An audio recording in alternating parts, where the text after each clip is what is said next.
We're coming in hot with inspiring guests, witty banter, and colorful commentary for today's veterans and military community.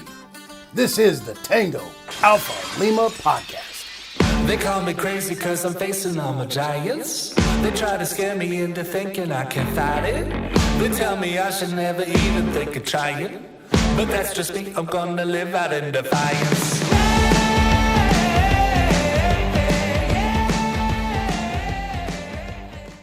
Hello and welcome again to the Tango Alpha Lima experience. I'm Jeff Daly, the Michigan Dailies. You've heard of us.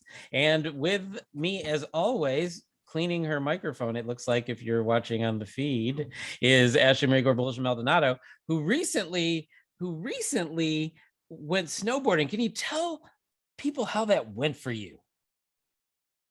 Poorly, Jeff. Rather poorly. And do you have evidence of that? I do. I am now the proud owner of 10 screws and a really beautiful plate inside my right wrist. Feeling good, Jeff. Feeling great. Feeling good. Feeling positive. You know, I have had a very challenging 30 days into January, and I'm just telling people I'm just getting everything out of the way. Right. So the rest of my schedule is cleared. So, yep, if I could raise my thumb and give you a thumbs up, I would, but I cannot. Okay. I'll let you know after my appointments. All right. Yeah. So 10 screws and a plate. You're going to be TSA's favorite person. I know. It's funny. I actually have to get that stuff squared away. So, ladies and gentlemen, if I refer to Ashley as having a screw loose, it might be for a different reason than you're thinking of altogether. I mean, if her wrist is acting funny, you got a screw loose? All right. We are going to, speaking of medical things, we're going to jump right in. All right. And you're going to read? Yeah, I'll read. I got this. So this is, for me, this is kind of ironic too. So, all right. So the American Legion to the Navy, fix Walter Reed Barracks now. Yes, right. Meow. So American Legion National Commander Paul E. Dillard is demanding immediate action to fix unacceptable living conditions that reportedly exist in junior enlisted barracks at the Walter Reed National Military Medical Center. Yep, that's right, folks. You heard it here. So it goes on, if the reports of the Military Times and Reddit are accurate, the senior brass of Walter Reed and the Department of Defense have a lot of explaining to do, Diller said today, about the lack of the hot water, broken locks, broken air conditioners that have reportedly existed for several years. I understand that certain hardships are to be expected in combat zones, but Walter Reed is located near our nation's capital. It is the flagship facility of our wounded, injured, and ill service members. By all accounts, their caregivers do an amazing job in treating our nation's heroes. The Navy corpsmen and the Army medics deserve far better living conditions than this. If the private sector company ran a housing facility of this kind, a company would be labeled as a slumlord. Ooh, dang, dropping mics. Oof, dropping it hard. I mean, oof. But you know what? It's like kind of ironic because that's where I got to go to my occupational therapy. Walter Reed. I'll have to do a little drive-by, check it out, see what's going on. See if Reddit Military Times are good. What's that? The care will be good, but the comfort level might be. No, I will be very angry and irritable. It will be in rare form, everyone. But this is interesting. I mean, I'm kind of shocked. Like I saw this like a few days before we put this in, and I don't understand why it's so hard to just fix stuff. It's not hard. It's just called building maintenance. This isn't an issue of competence of services. This is stuff that's done every day, everywhere. It's building maintenance. And I sure as hope that it's not some kind of budgetary constraint that is beyond their control. But I'm going to guess now that they're getting more coverage than Fort Hood, that if there is any budgetary constraint, that's going to be fixed real quick. Like, because it goes on. I mean, to morale say is a big, huge part of healing. I know. And you're talking about folks coming home that can't take a shower after work in the hospital with constant germs and trying to take care of folks like me. I need to decompress, and I cannot be going home to stressful conditions too. That's too much. Yeah, I you know that can't- they are doing like a full investigation into long time deficiencies. That I guess deficiencies that need to be launched. So like priority one must be to immediately improve the conditions for those impacted. Obviously, like it's just a no brainer. Why we have obviously. to? I feel like we have to talk about this stuff way too often. Like there's always some sort of housing crises happening or just negligence on some part. It's like, why? How many times do we have to like, you know, scream about the it's- wheel being broken? And it's general maintenance. That's the part that fathoms me. They don't have to come up with anything new.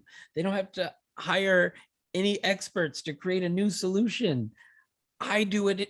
I manage a building. I do maintenance every day. The doorbell could ring any second because I have to do maintenance every day. It's I'm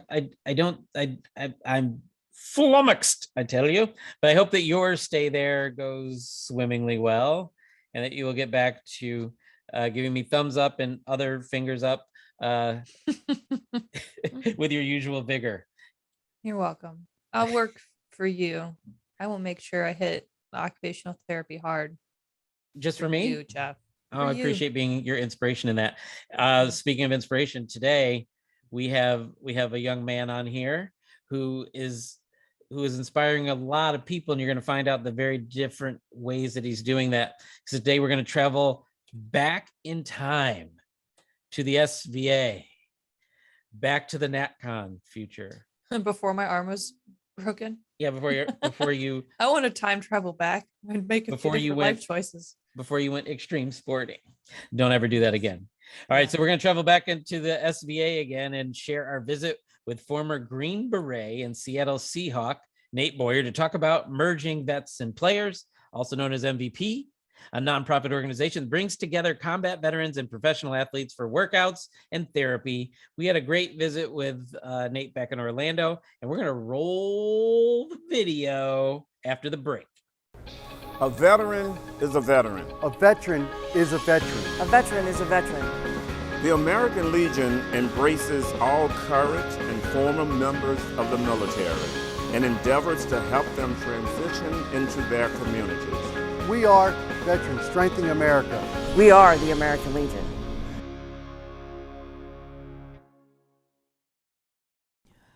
All right, we are still Tango Alpha Lima, and we are still at hashtag NatCon 2022. And right now, we're going to introduce a new guest to you. Some of you probably know who he is. If you don't, be prepared to be amazed and impressed. We're not talking about me.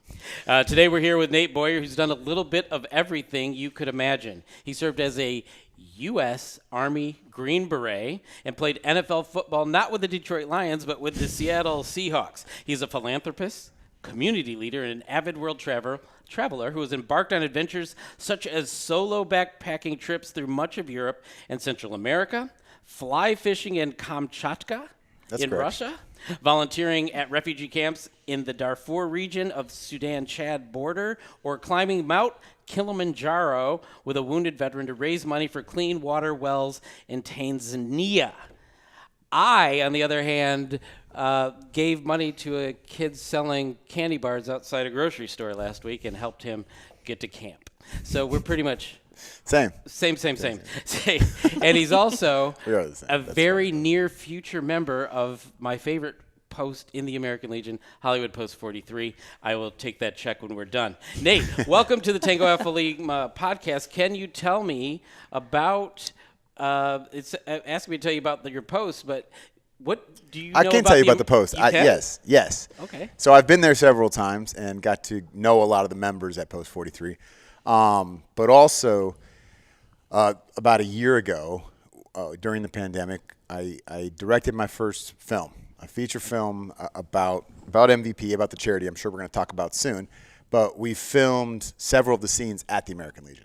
So that iconic bar, the theater, where else? I guess outside of the Legion as well. I mean, it's an incredible building. It's just beautiful. And then we also got some B-roll of some of the older, like the the uniforms and the old equipment and stuff in the like that museum. in the museum. Yeah, exactly. And I'm going to shout out a couple because I know AJ Perez Mm-hmm. is in your employ and works at the Post. Yeah. And I don't know, is Denver's probably transferred, but Denver. He's in Dallas now. Yep. Yeah. But he was a longtime Post 43 member. So there's a lot of you have a lot of Legion connections. Yeah. And we're gonna codify that. Well, that's the after cool. the show. That's one of the cool things because Los Angeles is an easy town to kind of feel disconnected, and I think as a veteran, especially, like there's a lot of us out there, you just don't know it, and you don't necessarily run into them. But when you have a place like the Legion, which is true at any of those posts, I've been to other posts as well. It's like, the vets all kind of come together at that, at one specific place, and it's really cool that it's like smack dab in the middle of classic Hollywood, and yeah, it's awesome. Some of the old members too, like Mickey Rooney and Clark Gable, like it's amazing. It's really pretty it's cool. really cool. And now we're gonna have Nate Boyer, so it's outstanding. Oh, you're gonna toss it over to me. I was like, man, I feel like I'm in Hollywood. I'm missing something right now. Come on out. Yeah, I have frequented. I've been to the Post. I've been to the museum. So I will say that I will tip my hat off to you, Jeff Daly, and all of the Post 43 crew, because it is a beautiful post and it's maintained well, and you're always doing great things for the community. But I digress. Nate Boyer, hello, welcome. That's not a digression. That's no. Well, it's a progression, I think. Progression. Okay. All right. Well, I will roll with it. Yeah. So, Nate, you're here and you are with MVP. I would love to know more about your nonprofit, how you got started, and what the inspiration behind it was. Yeah, MVP stands for Merging Vets and Players, and we bring together combat vets and former professional athletes and help them find purpose and identity again when the uniform comes off. Combat, playing a professional sport, very different. You know what I mean? But the amount of sacrifice it takes to be elite. The camaraderie, the locker room, the man or woman on your left and right, brotherhood, sisterhood, whatever, all that stuff is the same. And also, unfortunately, what's similar is the struggles with transition out of the uniform, and kind of losing that identity. And typically you're in your 20s and 30s, like I think most vets and most athletes. And it's like, a lot of times you feel like you've sort of peaked and you'll never be great again. You did this like amazing thing with this amazing group of people that was so mission oriented, and then it's like it's gone, and you're like, oh my gosh, who am I? What do I do now? And like, do these skills even transfer to anything outside? Which is ironic that we're talking about this here at SVA, because it's kind of all about that. You know what I mean? A lot of these student vets getting out of the military and trying to figure out like, what am I going to do with my life, and then going to college and switching majors half a dozen times and like going through that whole thing. It's just like it's part of the journey. Been there, done that. Been there, done that. Yes. But it was cool. I mean, I co-founded it with Jay Glazer, who's a Fox NFL Sunday personality, and so he has so many connections in the football world and in the MMA world, and so he brought in people like Randy Couture, who's a veteran as well and a UFC fighter, and Michael Strahan and Tony Gonzalez, like Hall of Fame football players. And we work out in the gym every week for about 30, 40 minutes, and then we'll hang out afterwards and just kind of talk through our stuff. We got to do a session this morning, which was really cool, out there in front of the hotel. And to hear like someone like Tony Gonzalez, who's probably the greatest tight end in history of the NFL, talk about how he feels, how he felt after a 17-year career, that those first 3 years out, he just like, I felt like such a phony. I didn't know who I was. Everyone was like patting me on the back, and and I appreciated the game. I loved the game, but like, man, I missed it, and I just didn't want to admit that I wasn't okay. You know what I mean? I didn't feel comfortable with that. And for him to share that, and then other veterans, or not other veterans, but veterans sitting there in the group, thinking like, no one's going to understand me outside of the military community. And it's just like this guy who's a hero to them. And obviously all these athletes look at us as heroes because of our service. And this guy's like sharing a story about the same kind of feelings that veterans having, you know what I mean? And like that kind of connectedness is really important to help sort of bridge that civilian military or civilian veteran divide, I guess, that is prevalent, across all sectors. But yeah, just moments like that when we just kind of started out, we're just like, whoa, like this is it's crazy how similar these things can be, even though they seem so different. Right. And, you know, it's interesting. I've done, I've been to one MVP back in LA, and I got paired up with this Thor guy. He was tall, like he could have played Thor. And you know, you're sharing like weights. Was it Brock Hecking, blonde guy? No, you're gonna make me admit on here that I don't remember his name. That's okay. Was he a football player? He's a large human being, and was he a football player? Slightly afraid. Yeah, I think it's probably Brock. No, he was really nice, but it's like sharing weights, and then he's like, "Oh, do you want to go get some other?" He didn't want to say, "Do you want to go get smaller weights?" It's like, I'm a U.S. Marine, just handle it, bring it on. And I thought that the workout part was going to be the most difficult part.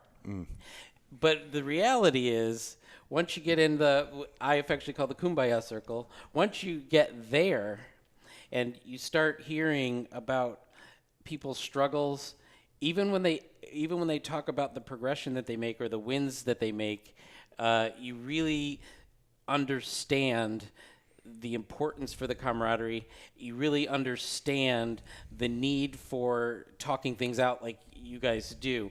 So is and we were talking about earlier, is the working out first by design? And do you find that it helps people to open up because they're physically exhausted, which can be emotional in and of itself? Exactly. Yeah. No, that's the purpose behind it. And it's funny because it all kind of happened naturally. Like we didn't really have a plan when we said, let's bring these two groups of people together. We just knew that there was that sort of mutual respect and kind of a similar transition struggle because of conversations that Jay was having with a lot of athletes and conversations I was having with a lot of veterans. And then, you know, I myself spent time in both of those, you know, locker rooms. And so Denver, who you mentioned, I met him. He was living in a homeless shelter at the time with a bunch of other veterans. It's a transition house where only vets were, you know, allowed to stay. And I think typically they tried to get them, you know, within a year out there, you know, in employment. If it was a matter of like, you know, sobriety or whatever it is that individual needed, they had these like steps in the program to get people back out there in the workforce and off the street, honestly.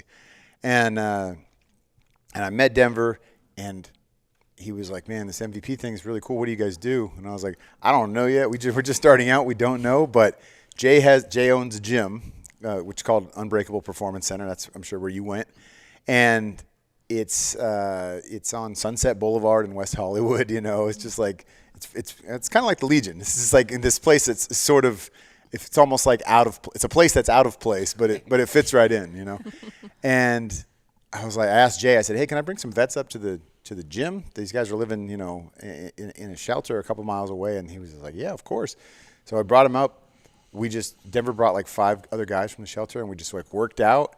And then we were all tired afterwards, and we just kind of sat around and started talking about stuff and went and got a taco and kept talking about stuff. And I was like, well, that's what we should do, just this, you know. But you're exactly right. I think, you know, you get the endorphins going or whatever it's called. And, you know, I don't know a ton of the science behind how all this stuff works. I just know when you do, you know, I mean, you know, in the military, when you get up in the morning at 6 and you got to do your 10-mile run or like your smoke session or whatever it is, and then, you know, you go to the chow hall, it's like you feel a little more kind of open, you know, and like ready to talk about stuff and kind of ready to, I guess, attack the day and take on challenges. I don't know. It's just, there's probably more reason behind the military doing workouts to start the day off besides just like making sure that the troops work out. You know what I mean? There's probably more to it. And I think there's definitely something there. There's definitely something behind that. But you also, like, you go through something with somebody, even if it's just a 30-minute, you know, push up, sit up, whatever. You feel like, well, we went through something together, you know, that was kind of hard. And so now I'm like I'm more connected to you, and I'm more willing to talk about something that might be even harder, you know. Right. Well, it's interesting. Let's invoke the spirit of our departed co-host, Mark Seavey. He's famous for saying, if you take a bunch of vets and you give them an activity and you leave them there long enough, therapy will happen. Because he's like, That's so true. he says that all the time. That's but funny. I just wanted to end with that. No, I think it's incredibly cathartic. I work out myself, and I'll tell you what, like, I look forward to my workouts on, my Tuesday, Thursdays, or my Monday, Wednesdays, and like, that's my time. And when I can share that experience with others, it's powerful. And as you said, like, now I feel more inclined. I'm a little bit more chill. Yeah. Because like before, Jim Ashley is not chill. Okay? Like, no. Yeah. So it works. It works. There's So like that it's balance impressive. too, because sometimes I'm the same way. Like sometimes I want to go do. It's okay for us to do certain things alone. You know what I mean? Mm-hmm. Whether that's working out, thinking. You know what I mean? Like sometimes you need your alone time, but like I think vets we can often be a little all or nothing on things, Absolutely. and very 0, comfortable. 100. Yeah, and we get very like comfortable in the structure or comfortable in routines, and it's like maybe we get to that place where we're exercising and we're eating well, but we're doing all this stuff alone. We're never talking to anybody about other things going on, even if it's good stuff. It doesn't always have to Right. be trauma, and that's like it's just like ingrained to us in the military, whether it's humility, and just don't talk about what you do, just go do it. Which is there's value in that too. I get that. Or if you're struggling, like let's just suck it up and drive on. Like don't admit that things aren't great. And that's not that healthy as when it comes to the mental side or the emotional side of things. Like Right. there's value in that if you're a little banged up, pushing through, physically, as long as you're not, really injuring yourself. Right. But so there's value there, but at the same time, it's like that all or nothing thing. Like certain things you need to talk through. Very relatable. I am a 0 or 100 person. I like structure. I don't get me wrong. I like a surprise or two, but if I have an option to plan, I will plan. Mm-hmm. I will plan. Like I planned Me to sleep too. in this morning, and I did miss the workout, so I'm so sorry. Where were you? I was Sorry. actually here. I was here. I'm kidding. I actually asked Denver, will this count for number 2 towards my T-shirt? And I'm super lazy because I live in West Hollywood. And you know how I got to Unbreakable the first time? Did you walk? I walked. Attaboy. And I still haven't. I been like back. that. So, so It was a longer walk than I thought. No, it was a longer walk home than I thought. Yeah. After because we were doing. Well, there's a very thing- famous '80s song. What's that? Nobody Walks in L.A. Nobody walks in LA. You know that It's true. song, yeah. It's true, but I do. So you're here doing this thing at NatCon 2022. That's a hashtag. And you're meeting all these people, and I know for a fact because I know for a fact that what I'm about to say is true because Ashley's husband told me this. You're not in every city. So when these people meet you and they enjoy it and they love it, is there a process for starting a chapter? Or is there like an online version, or what can these people who are not in cities that you're not already in do? Yeah, so we're in 7 cities so far. We're in Los Angeles, Las Vegas, Chicago, Atlanta, New York, Seattle, and Dallas. Verified. Yeah, verified. In that order. Those are the orders we opened them. Yeah.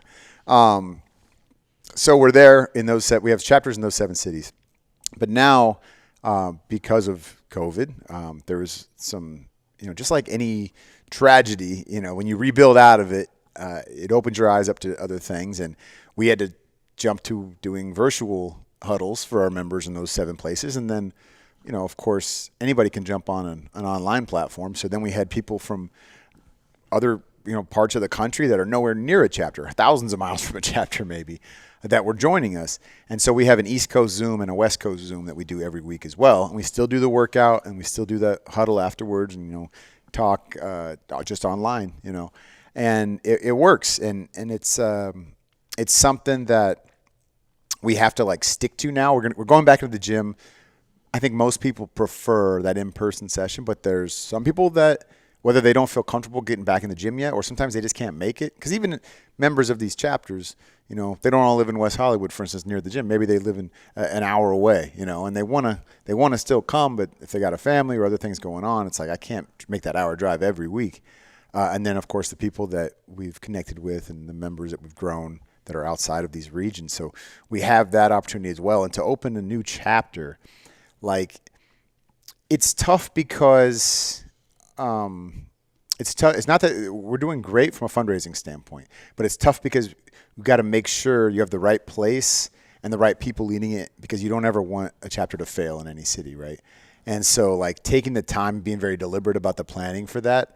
I know our next chapter is going to be in Phoenix. And then after that, I think we're looking at Pittsburgh. And then there's places like Nashville, Detroit, Tampa, like all these other spots that are on the list.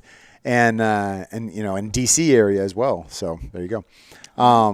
And we're, you know, figuring that stuff out. So as quickly as we safely can, I guess, you know, being able to open in those places and continue to build and grow. Well, I'm excited if it comes to DC because I will gladly run around the National Mall with y'all. There you go. I will do it. There you go. I will do it. It'll be the most patriotic run I've ever done. I'll be I'll like give you- silky shorts. We'll go full Americana. Oh, it's going to be great. I can see it. Sunrise over the monuments. You look like some of these marathon runners out this morning. Did you see some of these people? I did see some of that. They're a little extreme. At a random side note, I did accidentally run a half marathon once. It's an interesting story, but Yeah. That's yeah, interesting. not for today. So what? So MVP. What's the evolution of MVP? What do you want to do next? We want to continue to we want to be in every, I think, major market city, you know, that's got sport. Sports is a big part of that. There's going to be veterans everywhere, and it's like, of course, to be in every single town in America. I mean, like, maybe one day, but that's tough to do. You know what we're doing because, you know, a good session typically has 30 to 40 people joining. You know, so that's a lot of folks. And they got to obviously be a veteran athlete, so they got to qualify for the program, but beyond that, it's sort of up for debate. There's a lot of things we want to do. We're getting involved more in service projects and stuff like that. Even when Hurricane Harvey hit a few years ago, we had some of our vets deploy and you know, teamed up with like Team Rubicon and some of those groups. So I think that's part of it as well, like partnering with other organizations that same mission at the end of the day, like, you know, help vets transition and find purpose again, but it's just different ways of going about it. So figuring out the smartest and the best way that we can, you know, partner with other organizations and partner with other companies and businesses and like really just get that message out there and help continue to change the narrative of, you know, people coming home from traumatic events and you know, and being broken and instead of like, hey, this is something I experienced and it's really hard but I got through it, I survived it, and I'm capable of so much more, and you know, continuing to kind of push that out there and just watch our community thrive as much as possible. But you are pushing it out there, and I gotta do a hard segue with you here because, you know, we live in Hollywood. You have a project that's gonna spread this message far and wide, right? That's right. Do you know what I'm talking about? You're talking about the movie. Talk about the movie. Now I want you to talk about the movie. All right. What's going on with that? So it's done as far as I could take it anyway. Okay. Yeah, as far as I could take it. So right now we're actively in the marketplace trying to figure out who that partner is going to be. But the NFL has already partnered with us, and the movie's about the genesis of MVP, how it all began. It's scripted. Most of the all of the veterans portrayed in the film are played by actual vets. Almost all of them were MVP members. I think actually had at least, they probably all are all MVP members. Even Dan Lauria. Do you know who Dan Lauria is, the actor? So he was a Vietnam vet. He's the father in the Wonder Years. I know you remember the Wonder Years. Yeah, he's father in the Wonder Years. He played Vince Lombardi on Broadway. Like, he's been in 200-something movies and TV shows. Oh, wow. And he plays like the veterans administrator at the actual shelter. We filmed on location at that place. It's called the Hollywood Veterans Center. Unfortunately, they had to close it down due to COVID, and they lost funding and stuff like that. But we were able to shoot on location there, you know, with some of the vets that actually lived in that place, you know, that were in there. And then all the athletes they're playing themselves, like Randy Couture, Tony Gonzalez, Michael Strahan, Howie Long, Jared Bunch. These guys they all play themselves in the film. Jay is playing Jay, you know, and we've got, a composite characters of a character named Zephyr and a character named Will Phillips, who's a former NFL player, that was sort of built off all these stories people had shared at MVP. And, you know, these two guys meet, they realize they're going through similar struggles, and they help each other through it. So that's essentially, you know, the story, but it's all set on the streets of Hollywood, man. So are you in the festival circuit now, or are you? Did not get into Sundance. Did not get into South by Southwest. So And Sundance isn't. that's okay. Sundance isn't happening in person. Yeah, you're right. So, we may still submit to Tribeca. I'm not sure yet. But at the end of the day, with everything going on in COVID and this being definitely like a big catch-up year for the industry and a lot of films that have been made over the last couple of years, I think it's an uphill battle for us. I mean, we shot this thing for it's a low-budget film, but you never know. And I don't think we necessarily need to do the festival circuit. I think it would be fun and it'd be cool. But to your point, if it's not in person, I don't know if it's honestly worth it for this type of film. Because like you want to be able to bring some of the people there and kind of celebrate what it is. But either way, we're going to screen this thing at some point at the Legion at Post 43 in that beautiful theater. I can't wait for that. Hopefully that's where we maybe even premiere it. Like, Here's the weird thing is I was going to bring that up. Oh, you were? No, I was going to be like, I know a place. Yeah. I know a place. So we have to. That's incredibly, what a missed opportunity if we didn't do something like that. But we will figure that out. We'll figure out a way to make that happen. Hopefully, whoever does partner with us from a distribution standpoint is like, yes, that makes more sense than anything. Like, why would you not? So. Are you playing you or is somebody playing you? No, there is no me. There is no me in the film. But I play a composite character of some veterans. Yes. Yeah. Nice. Yeah. I'm excited. When does this movie anticipate to be rolled out in its integrity? Man, I mean, as soon as we find a partner, I guess that strategy occurs. And so I'm very new to all that stuff. Gotcha. Like Pie in the Sky would have probably been that. I mean, the Super Bowl is coming up and all that do we find a partner by then and start being able to like sort of market and get it out there? But if it doesn't happen by then, it doesn't happen by then, and that's all good too. But dates like Memorial Day obviously makes sense. 4th of July makes sense. Veterans Day, but it doesn't have to be. I don't think that's the kind of the point of the story. Like it's not just about veterans. It's about just people connecting. This is real human beings going through stuff. And I think the whole point of the film and the whole point of MVP as a charity is like pain is pain. And like we all go through stuff and, mine isn't any more important than somebody else's or mine, just because I served in the military, I'm not owed anything additional. Like I'm proud of what I did. Yeah. And I'm proud of anybody that's willing to do what we do. And I think that by and large, most people in the country do appreciate us and respect us, but like, we got to start in the mailroom too, and we got to do that. And people are gonna maybe open a few more doors for us because of that background and all that. But like we have to work. We have to be willing to work. And once again, coming back to SVA, like that's what this is all about. It's like you go back to college. I think you really do learn that quickly. It's like, I mean, I was in class. All the other freshmen were 10 years younger than me. But it's like. We're taking the same tests, and the same things are expected of us, and it doesn't matter. I mean, it matters in some senses, but other than in other senses, it doesn't. It doesn't matter that I made the decision. I volunteered, to go serve my country and did that, and that's great. But nobody owes me anything. There is at times an issue I think with our community. In the veteran entitlement thing, and I think it's getting better. I really do, but I've only been a veteran for 6 years now, and it's there, and I do it myself. I mean, I'm calling everybody out, but like I'm guilty of it too. You know what I mean? Something won't go my way, and he'd be like, "Well, you hired that guy, you did that." I'm like, "He didn't even," and it's just like, there you go, Nate. You just you're doing it too, and it's something that we just have to work through and be better about, but.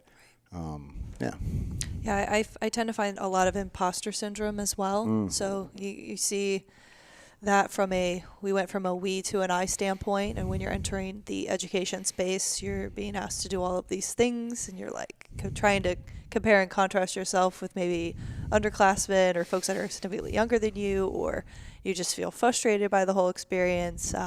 There's a lot of like unconscious just biases that are there, whether Right. you're sitting in the back of the class or just unfamiliar with like how to just socialize with folks that are out of your element.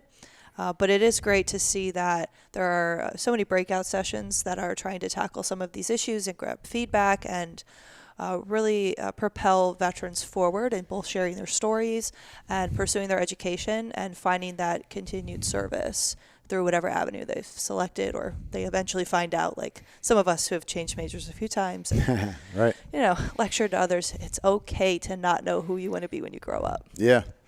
Yeah. I mean, and that, I don't think that ever really, if you're a person that's driven and, you want to achieve a lot of things, like it's going to change and you're going to achieve some things. And once you achieve it, like you're going to want to find something else, another problem to solve. Yes. That's just, I think that's kind of who we become when you do serve. I mean, you become a person of service. Like you need that as a part of your life, but you also we seek out challenges. I think that's just something that we do. And with that, there's a lot of rejection and a lot of failure, but that's okay. It's part of it. Like that's the choice that we make. And I think, for me, and I think a lot of people, you look back on it after you achieve something, you complete something, whether it's a degree or whatever it is. And people say this all the time. It's not just a veteran thing, but you get that diploma or whatever that thing is, and you're just like expensive piece of paper. Yeah, you're like, I mean, this is cool, but what really mattered was the experience. The excitement of taking on the journey. Whenever there's something new I want to tackle, it's those first few months or whatever time frame that is, where I'm figuring out how I'm going to approach this, you know what I mean? And that excitement, that's what really it's a strategic element where then you're if I can do this, and that means it opens the doors for this. Yeah. It's just I can relate. And you get done and you're like, oh, this is great. I missed.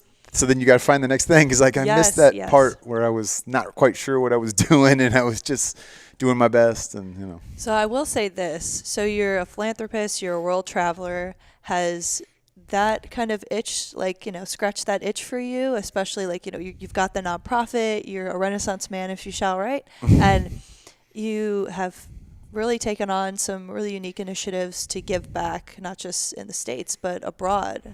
So I'd be interested to learn a little bit more about that. Yeah, I definitely. I was just thinking about that the other day. Actually, I miss some of that. So that's part of that is missing the military. Missing deploying. Yeah. I mean, as annoying as it can be, and frustrating and boring at times, and austere, you do miss parts of that. There's that adventure aspect, and we were talking about just being around a group of people that are kind of going through it with you, and definitely miss that. So for me, one of the ways to replace that is through philanthropy and doing it abroad as well, because we do, we are not without our problems. This country is far from perfect, but I think with that we also have, because of the opportunities we have a bit of a responsibility in some ways to the rest of the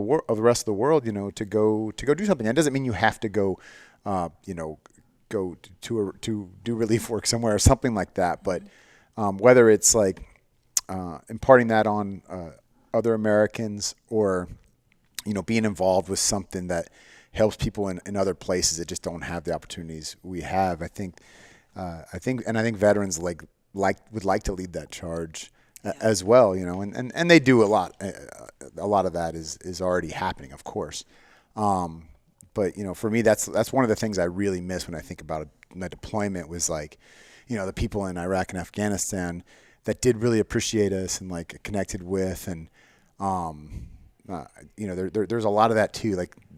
Often the media and Hollywood, there's this portrayal of that everything was for nothing, or that the people over there all hate us, or whatever that is. And it's just not completely, it's not the truth. It's not the complete truth. I mean, you could see that even when, there's just sad moments when we were leaving Afghanistan last year, and the women that were passing their babies over the razor wire, you're just oh my gosh. And I think that was eye-opening for a lot of other Americans too, that just were oh wow, that's actually a really, that's a tough place, and they would love nothing more to than to, have an opportunity like we have here. So I think it is up to us to, a responsibility we have to try and do something for people in places like that as well. Yep, that's all super important, and it's all, it's we have a responsibility to people when we bring the war to their homes, right? We're actually exporting trauma. Yeah. And I'm glad that we feel that, because I think all of us, when we saw that Passover of someone's child, like, take my child, and because of all that's going on here, I think that is as much of being a true warrior as the actual war fighting. I agree. Is having that empathy for humanity, because other than that, what else are you doing the warrior activities for if it's not for the betterment of humanity? So, and I love the fact that you're taking care of these warriors and doing it in different venues. When you do the movie at the Post, if there's going to be a workout after, I'll do that too. Probably not. You do. Instead of an after party, we're going to have an after sweat. Workout. We're going to after sweat and talk it out. The attire for the premiere is going to be workout gear. That would actually be pretty awesome. That would be funny. The American Legion is Veterans Strengthen America. We're in your community, supporting veterans, service members, and their families, enriching the lives of young people, and promoting citizenship and patriotism. Our members are passionate about these core values. Help strengthen America by joining the American Legion today. For more information, go to legion.org/join. Wow, Ashley, I don't feel this way often, but I feel a little underwhelmed with my own life after that interview.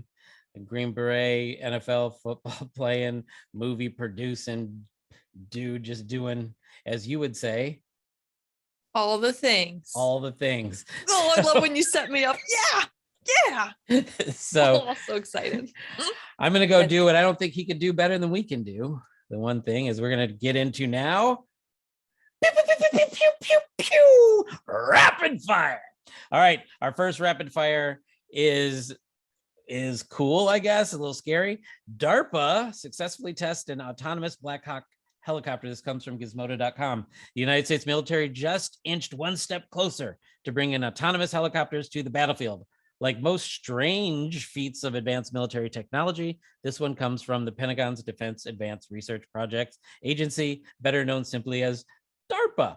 On Tuesday, DARPA said a UH-60 Alpha Black Hawk helicopter outfitted with its experimental aircrew labor in cockpit automation system, also known as ALIAS system, safely completed a test flight without anyone in the chopper. The 30-minute test flight occurred over the weekend above a U.S. Army installation at Fort Campbell, Kentucky. I did not know Tesla was a government contractor. This is amazing. I mean, I want this in my car.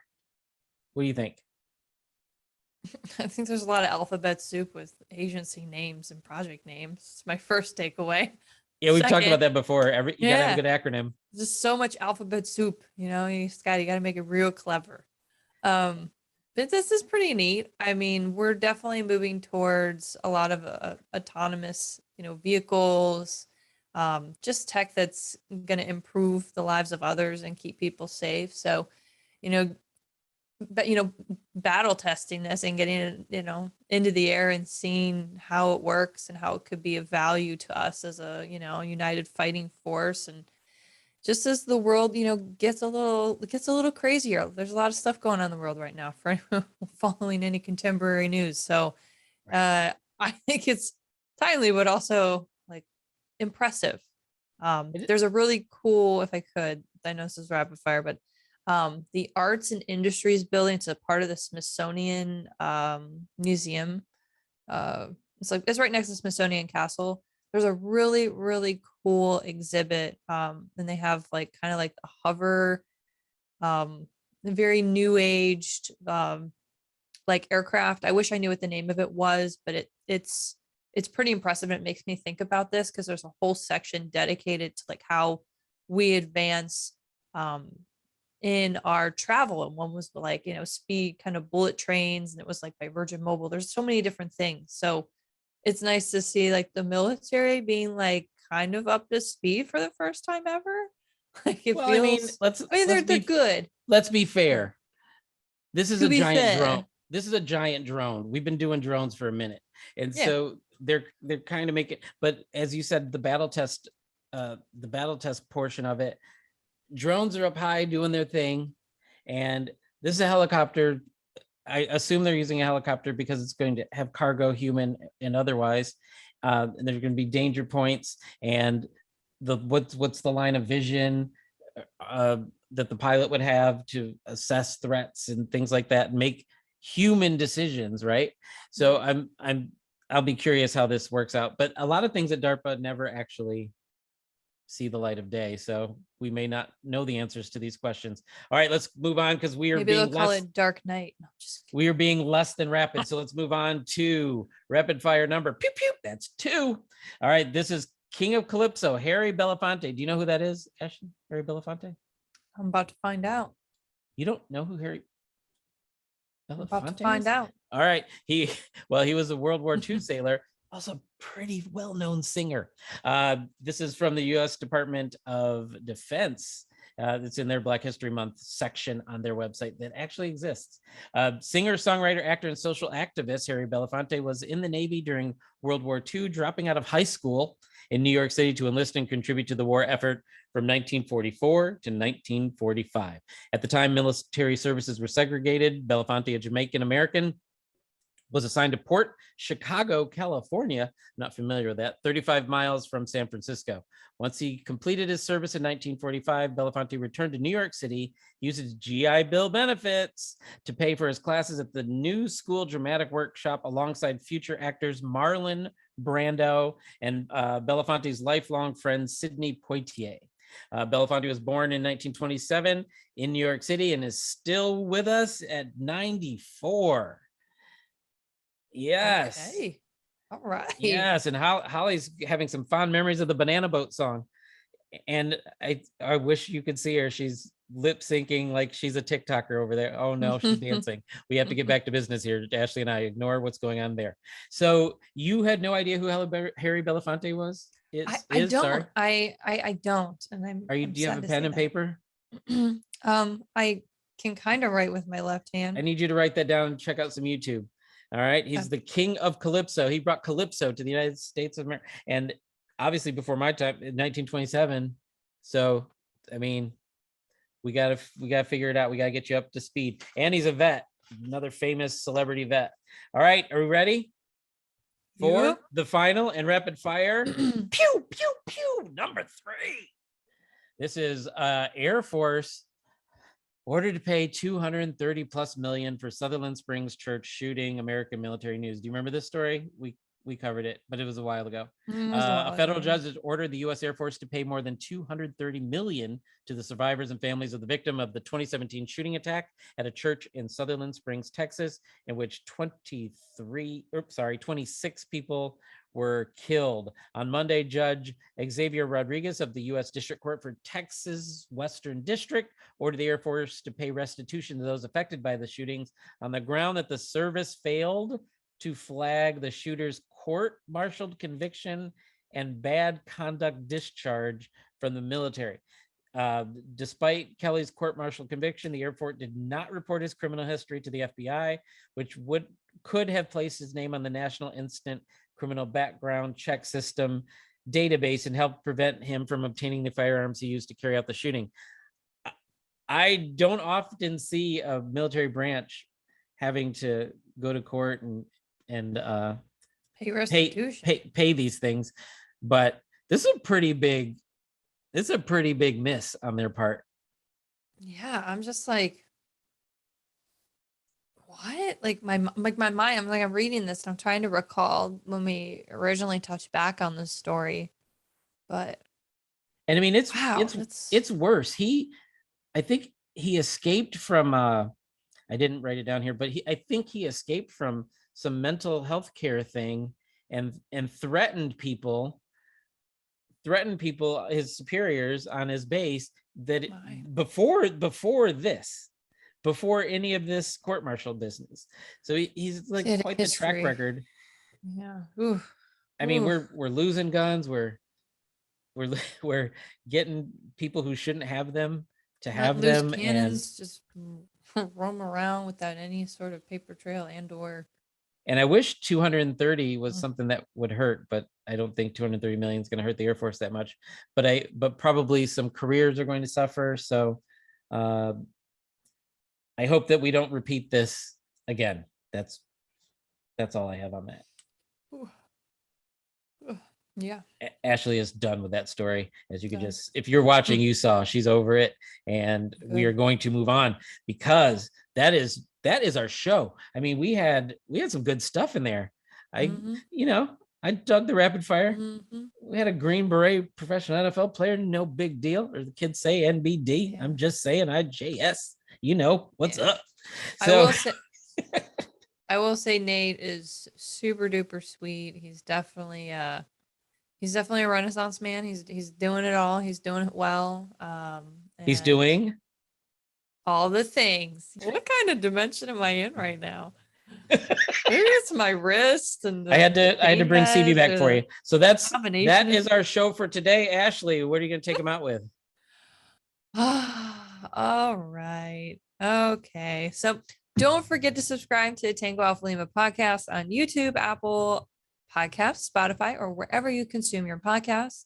Please leave us a review and give us big old 5 stars so the world knows how much you love us. All the loves. So if you do have a guest recommendation, we would love to hear it. Go to legion.org/Tango Alpha Lima and click on the suggest a guest link. Yeah, that's right. Suggest a guest link. Suggest a guest link, and Suggest a guest. while you're Suggest a guest. while you're filling out that form, say suggest a guest link 3 times fast. With that, I'm going to declare season 3, episode 92 mission complete.